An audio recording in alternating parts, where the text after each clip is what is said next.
So today with our mill vise exercise, we're going to be working on our vise base sides over here. And before I get started, I want to show you a few things that we want to be concerned about and direction that we're headed. So if you look on the side here, of course, we've got our holes, and these holes are going to tie into the inner sleeve that's the inner slide that's in there. So we'll have to make sure that this maps with the sketch that we made for the holes over on the other one. And then if you look underneath here, we've hollowed out a lot of this and we've added in this webbing. So this is a feature that you can do in Fusion 360. So we're going to be using that. And also you can see that there's some pillars in here. We've got some cylinders that are support for the holes for the fasteners that are going to go through to the mill vise. And so those holes have been sized for a 30 millimeter M3 30 millimeter fastener, and it ends up that there's about 20 millimeters, it's 19 and a half actually, on this side, but there is 10 millimeters on this side, and it's not symmetrical because we didn't have that much room over here. So I figured we could get 10 millimeters into here, and then we'll just pull the rest back to there.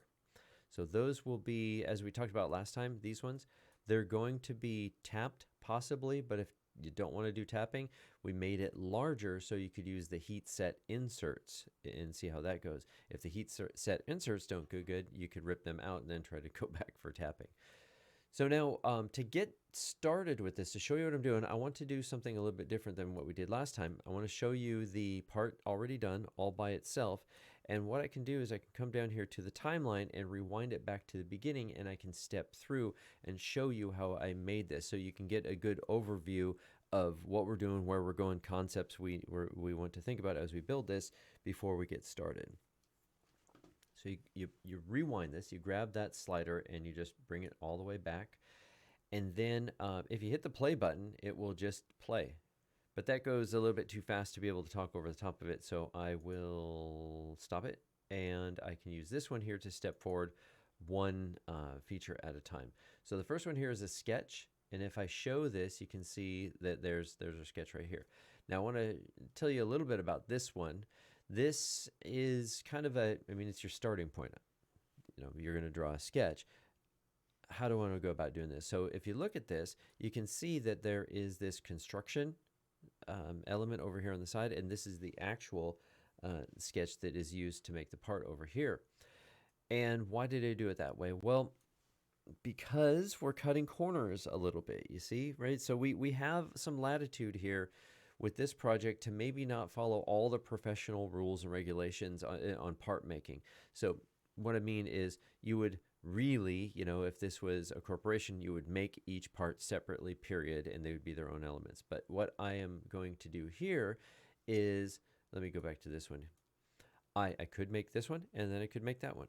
But since this one here is an exact copy of that one, a mirror of that, I could make this model, and then I could mirror it over a center plane of origin right through the middle there and just get this part at the very end, and that works very good. The downside of that kind of thing is if you need to make a change to one of these, it's going to, if you change the one that started the mirror, it's going to be on both sides of it. If you need to make a change after the fact, then maybe that might be problematic. It might not be problematic, but it could cause you a lot of grief, so it's a thought you have to think. We're not going to do that. I'm not going to worry about that. I could also take this sketch and I could make this not a construction element and just extrude both of these out. But then if I want to put a fillet on this one, I got to put one on that one. If I put a hole on this one, then I got to put a hole on this one. And what is better is if you mirror it as a solid with this tool here at the very end. So that's what I decided to do. Now the other thing that's interesting about this sketch though is you notice that I did make it off from center. So if I turn origin back on here, you can see there's the center point. Why didn't I just make this one right smack in the center? Why did I offset it like this if I'm only going to make one and mirror it? Well, if I do mirror it, I want it to look like this because we're going to assemble this product. And if we go with the mindset that we have, you know, when we kind of started this, that we're making a mill vise, but pretend that you're inventing it from scratch and there is no such thing as a mill vise, and I don't know really how it goes together. I don't have any kind of a drawing to look at. I want to have that other piece here in my assembly, so as I bring the other parts in, I can look around and see if there's any kind of a conflict. So I decided to make this one offset a little bit. And if I go in here and I look at the sketch itself, you can see kind of what's going on. I made one sketch here, the other one is a construction. So you can see that I've got symmetry icons all over the place, and that is just to hold this one away from this one is the exact copy.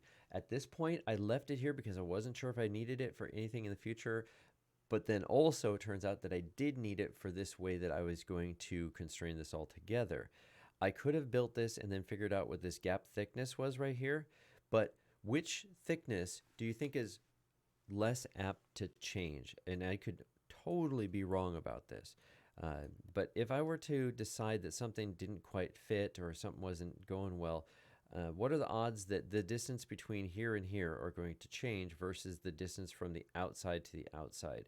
So, you know, I thought about that maybe 10 seconds and I went, geez, you know, maybe I'll make this part in here maybe thicker and then I'll have to change that. Yeah, I don't think I'm gonna make the mill vise any bigger. Yeah, let's go ahead and use that. Thought about it about that long. So then I decided to go with that. And so that's why I left this ghosted one over here, because if you were to sum all these things up here, to get this fully constrained, ISO constrained like we've talked about before, having this 120 from here to here and this 45 right here, this sets this over the distance that it needs to be from center there.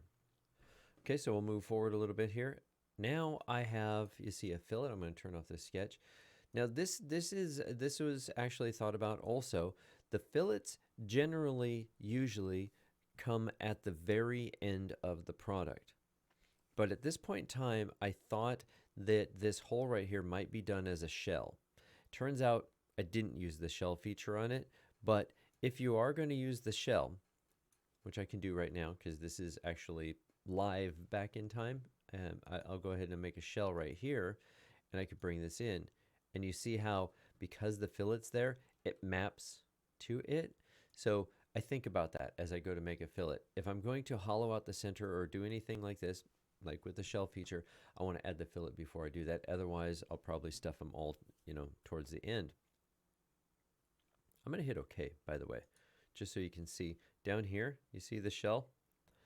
I can roll back time. I can get to a place where I built something previously, and then I can do some feature there, and now that feature is actually there at that point in time.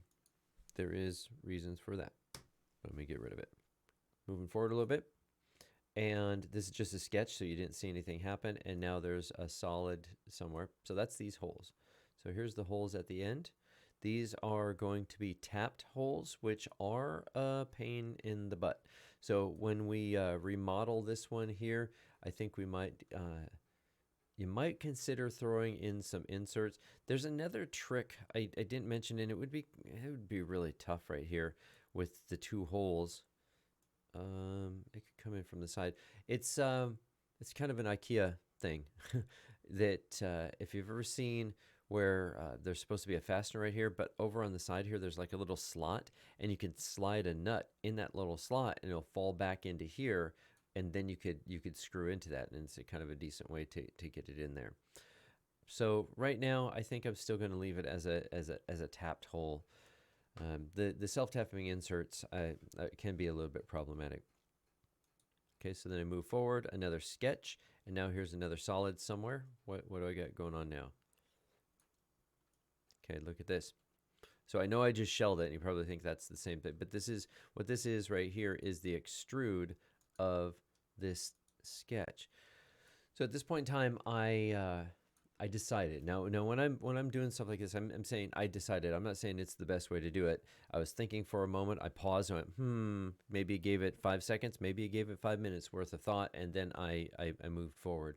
So I decided to go ahead and cut this down with an extrude rather than a shell. And the reason for that is because of these holes right here. These holes needed to have an amount of material here to tie into to be able to tap so you could hold the front face on. I thought I could put some, you know, just like a bigger circle here and kind of like in the webbing that I showed you earlier, and then we just have 2 cylinders sticking out from the front. But I was like, that's too much effort, and it's not wasting that much more material by having this solid as opposed to, you know, just 2 cylinders there. So I went with this method. This is the sketch there, and then it is pocketed down, but we do this interesting thing here. It's to object, up to object. You see that right there? And I wanted that hole even with this, you see? And so I just say pocket down. Sorry, I keep saying pocket. That's CATIA lingo. I want to cut it down until it gets to the same depth as this plane right here. Okay, moving forward. Now, what just happened here was I put some fillets on the inside. I did this at this point in time because I know that the webbing is coming, and I was believing that it might interfere with those fillets. And so if the webbing already exists, adding a fillet after the fact might be a bit more complicated, if not impossible. So I added it now. And there's a sketch moving forward. This is where I built up that pad right there. Nothing real exciting there. Projections for sure. So there is, okay, so now we've got some holes through that there. So this, by the way, I do want to go back to this here. This sketch, it has the holes in it that are there and the pad that was used. So that's also a little bit of a you know, cutting some corners there. What I mean is you're supposed to have features in separate sketches by, you know, let's say professional protocol. This is kind of, again, a no-no. But when I wanted to pad that extra layer up, when I wanted to thicken this up right in here, oh, this is the side it's on, so it's probably easier to look at it here. Well, when I drew this all out, so there's a projection of these edges, and then I hand drew these lines right here. Well, the lines exist, so I could put a line to the center point here and move it across, then I could put the two circles on here. This line right here is on a midpoint that I just moved down, so then I can make these two symmetrical across that line. It made a little bit more sense, at least from a lazy point of view, to put these circles on here now, since I could then get a hold of these edge lines and you know, put them in the middle like I just said. So we'll leave that. Moving forward a little bit. So another sketch, and here are the holes for the nuts. Now the nuts, there is actually a polygon tool in Sketcher that you could use. We'll look at that in a moment when we get to it. So I'll move forward, sketch, and then here is where the web comes out. So this is a sketch that you make first, and you put it up here on this surface, and you draw a bunch of X's, and then what it does in one fell swoop is it thickens the sketch lines out to, you know, whatever thickness you want, and then it pushes it down. Remember when I did the pocket down to an object? It's just very similar. It says extrude that all down until it hits the next object. So we'll look at that. Okay, then here's the tube. I added in the tubes as solids now so they would exist, and then I'll cut holes through them in a minute. But again, for product reuse, look at this. This sketch that gets drawn here has got all the circles in it. So look at this. We've got a big one, another one, and another one. So what you're seeing here is the larger one that is the post that's going through it. Then the tiny one in the center is the hole that will go all the way through everything. And then this one here is for a counter bore from the outside to the inside, so we can get the recess, the fastener head, similar to what I was just talking about with the rear plate. The counter bore, it has a depth that's going to accommodate a 30 millimeter fastener. So from here, there's nothing really to measure exactly, but from here to here is 20 millimeters basically, and then it's going to go another 10-ish into the inner slide that we did last time. Then at this point in time, we've done the mirror. Now I know I'll explain what I got going on here, but this is it. This is part's done at this point in time. The rest is for a different reason. But the mirror right here, if I double click on that, you can see what I'm mirroring. I said mirror different bodies across a plane. That's really it. So I took this solid here, and then this is your origin right there, you see. So I take this side and I say mirror it across that, and then the other half shows up. The last little bit, just to explain why it's here, because why not? You see this? There are 4 separate little bodies. I made them in red. There's more. So if I go like this, like that,